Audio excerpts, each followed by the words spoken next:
y a plus de rétroviseurs dans ce jouet que dans la vidéo de la sécurité routière. Ça vous fait pas bizarre de voir un jouet plus crédible que votre campagne de communication? Non?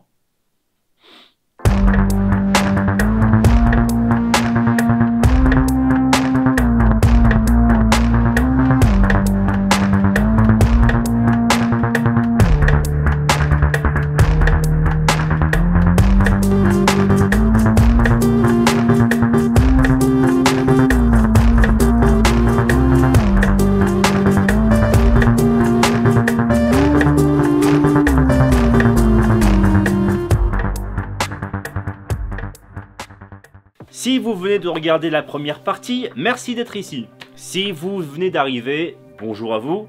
Et je vous conseille de vous arrêter là pour regarder le débunkage de la vidéo de la sécurité routière avant de poursuivre ici. Car les propos dans cette deuxième partie sont liés à la vidéo précédente. On continue un petit peu. Toujours en marche avant, je vous montre maintenant un cas parmi des centaines avec un problème d'angle mort lié à l'infrastructure.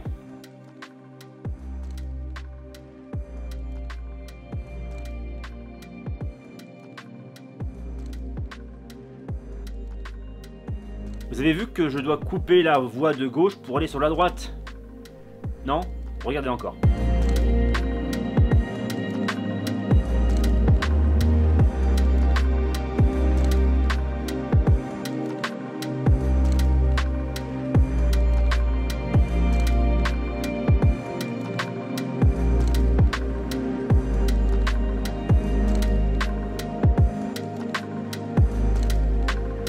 C'est un cas récurrent sur la route, principalement en campagne, un peu en ville et qui est extrêmement dangereux pour tout le monde, suivant la nature du terrain. Cette façon est la plus simple pour voir toute la route à droite et à gauche. Seulement, les gens qui arrivent à gauche, tournant sur leur voie, peuvent se prendre le camion s'ils arrivent beaucoup trop vite ou s'ils ne le voient pas parce qu'il y a une haie qui dérange ou un mur. Peu importe la taille du camion, s'il est attelé ou non, ça ne change rien et c'est la meilleure façon de faire, malheureusement. Ça m'est déjà arrivé quand j'ai commencé à rouler et quand je me suis engagé, j'ai vu dans le rétro, uniquement dans le rétroviseur d'anti-angle mort à droite, un semi-remorque suivi de deux voitures, avec deux voitures au cul. Ils ont tous freiné alors que je m'engageais et je me suis bien fait pourrir. J'en ai aucune fierté là-dedans, j'ai appris. Et si l'on ne prend pas en compte nos angles morts de base avec l'infrastructure, on double le danger et en tant que conducteur, on est 100% en tort. Bienvenue dans cette maquette qui ressemble à deux gouttes d'eau à une maquette de C'est pas sorcier, avec un budget vraiment pourri. Ouais. Le principal en fait, c'est que vous compreniez ce qui se passe ici et le vrai danger de ce qui se passe ici. En noir, la route, d'accord? Tout ce qui est en noir, c'est la route. En vert, c'est le champ de vision du conducteur poids lourd qui se trouve ici. La voiture noire à droite va aller tout droit, la voiture bleue va aller à droite, et moi, en poids lourd, je vais aller sur la gauche. Voilà le problème concret, c'est que le chauffeur poids lourd ne voit pas la voiture noire arriver dans cette configuration. Qu'il y ait ou non un mur ici, une maison, un arbre, n'importe quoi, on ne voit absolument pas la voiture arriver. Et peu importe la configuration de ce qui se passe ici, ça je le précise bien. Pour la voir arriver, on va attendre forcément qu'elle va arriver ici, dans cette partie-là. La voiture bleue, forcément, elle fera sa route. Admettons, là, je ne le vois pas arriver, la voiture, je la vois pas. De toute façon, je m'en fous, pour moi, il n'y a pas de problème. Il n'y a personne.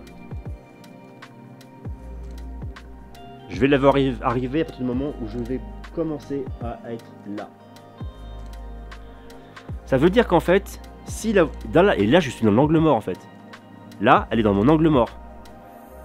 En gros, si je suis comme ça et qu'elle arrive à 90, même à 70, elle va freiner sur toute la distance. Et le calcul de vitesse et de freinage par rapport à sa masse, c'est bien connu. Sur un sol humide, sur un sol sec, on a une grosse différence aussi.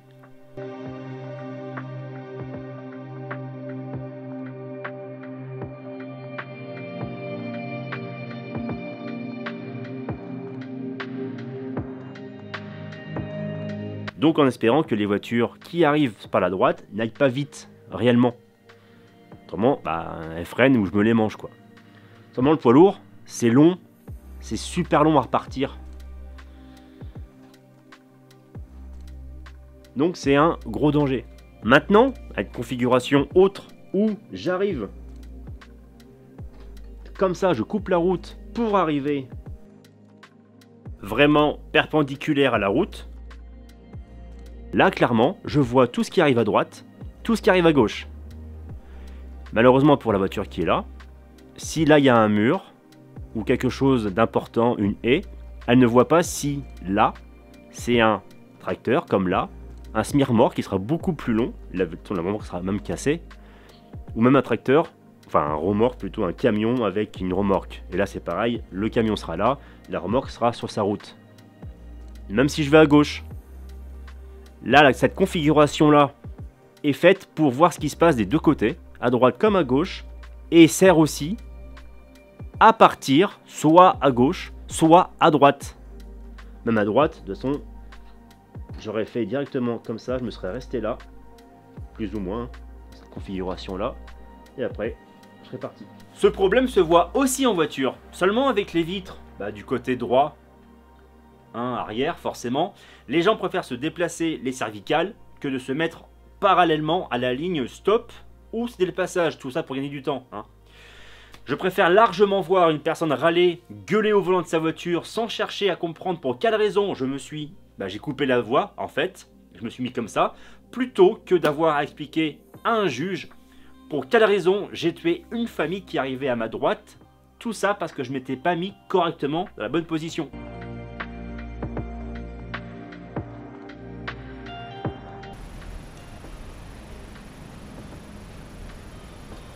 Je dois faire ça, hop, et je dois revenir sur la droite pour voir ce qui se passe. Voilà. Et c'est toujours le bordel. Ça arrive très souvent sur les deux fois de voie, on les quitte, donc attention à ça.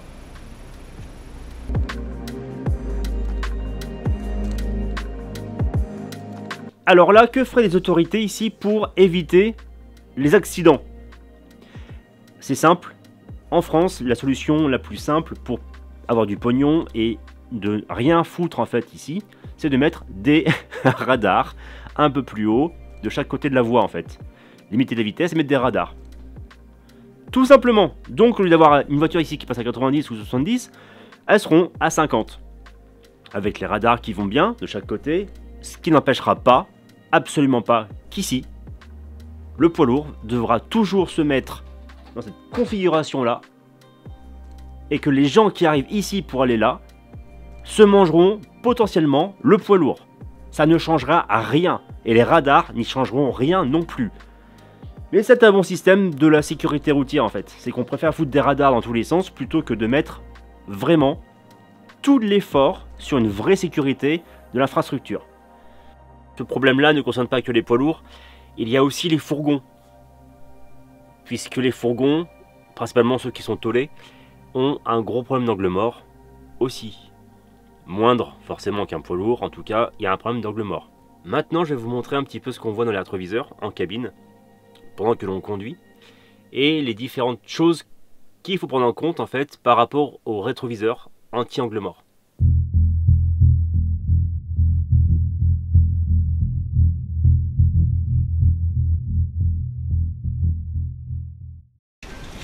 Donc là j'arrive sur un rond-point, je vais vous montrer qu'en fait on perd quasiment tout le rétroviseur en bas.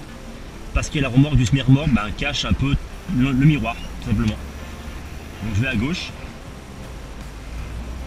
Hop. Et là, vu que ça cache beaucoup de miroir, en fait on va regarder en haut ce qui se passe pour voir la voiture qu'on voit ici et pas là en fait.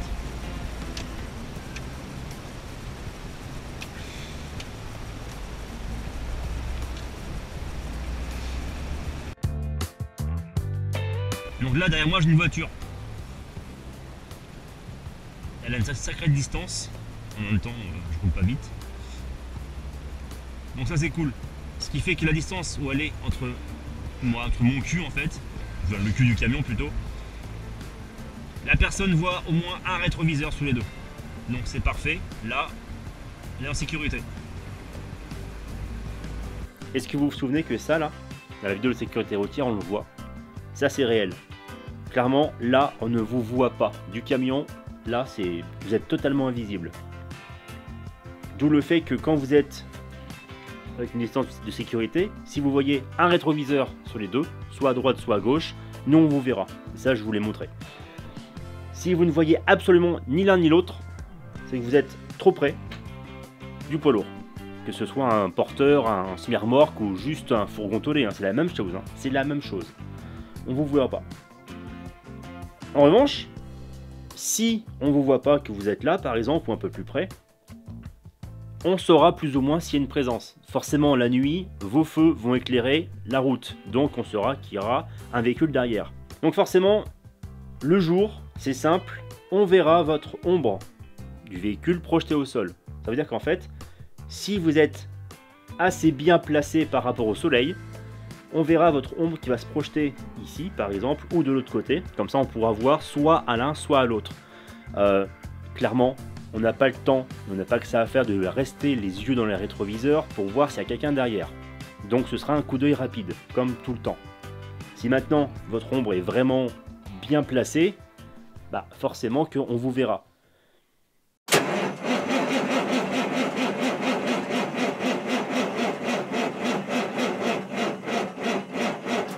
Quand on voit la taille des ensembles des rétroviseurs, poids lourd gauche et droite, on peut voir aussi qu'ils sont eux-mêmes les angles morts, car on ne voit pas ce qu'il y a derrière. Depuis 2018, on voit apparaître un camion sans rétroviseur, ou presque. Pour le moment, Mercedes est le seul constructeur à lancer son pari du camion sans rétro, ou presque. Comme vous le voyez, il n'y a pas de gros bloc rétroviseur, juste un aileron avec un optique. Vu que le conducteur est en train de dormir, difficile d'avoir un autre avis que le mien sur ce sujet.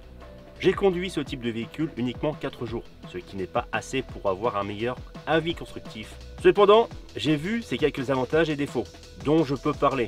Il restera toujours pour le moment le rétro de rive et l'antéviseur. Les rares camions de la marque possédant ce type de cam rétro sont pour la plupart de la gamme Tracteur Actros, bien que l'étoile allemande diversifie ce système un peu plus sur d'autres types de véhicules que sur le tracteur. Le bon point principal est de ne plus avoir à se secouer derrière le volant pour voir ce qu'il y a derrière si quelqu'un arrive caché par le gros bloc rétro. Ensuite, la caméra donne deux angles plus larges par rapport à ce que font les rétroviseurs traditionnels. Quand on fait une marche arrière, la caméra s'ouvre plus pour avoir un champ de vision plus large et c'est confortable. Les mauvais points que j'ai trouvés sont sur les problèmes de soleil dans l'optique. L'image devient blanche et ça, jusqu'à maintenant, c'est un effet qu'aucun constructeur en optique peut régler. Phénomène que l'on connaît bien en photo et en vidéo. Je n'ai pas l'habitude de conduire avec le sans rétro, ce qui fait qu'en marche arrière, j'ai perdu toute la notion de mon gabarit de remorque, vu que l'angle de caméra augmente. Une question reste en suspens, tout de même. Si le système tombe en panne, on s'arrête, on attend pour se faire dépanner? Ça marche comment votre truc là? Si vous avez la réponse, donnez-la moi en commentaire. Avant de finir cette deuxième vidéo, qui je l'espère vous a été instructive, je vous remercie sincèrement si vous êtes arrivés jusqu'ici. Je ne pense pas que vous soyez beaucoup, en tout cas, vous êtes les meilleurs. En tant que conducteur routier et autres véhicules, hein, je vois plein de choses chaque jour, de tout, des trucs de fou, des fois des choses vachement dangereuses. Quand on est derrière un volant ou au guidon, on est tous dans nos pensées. Nous avons tous nos problèmes perso qui impactent la conduite. Alors, soyez prudents. La route se partage. Et je salue les cyclistes qui se prennent pour le Tour de France. Juste quand il fait beau. Bizarre. Pour finir, je ne le dis jamais dans mes vidéos, sauf la deuxième fois aujourd'hui, là, maintenant. Partagez cette vidéo car elle est utilité publique. Vraiment. Marre de voir de la merde faite par des gens qui sont censés connaître les vrais problèmes de la route. Seulement les gens qui connaissent les vrais problèmes et peuvent apporter des solutions autres que des radars ne sont pas consultés. Ou quand ils le sont, sont pas pris en compte. Hein. La sécurité routière ne prend pas et ne fait pas de pédagogie, car si elle en faisait, ça voudrait dire que vous seriez capable de réfléchir intelligemment et de mettre en avant et en œuvre des actes pour éviter les problèmes. Alors que c'est vachement plus facile de nous prendre pour des cons, en mode infantilisation. Bonjour les gamins.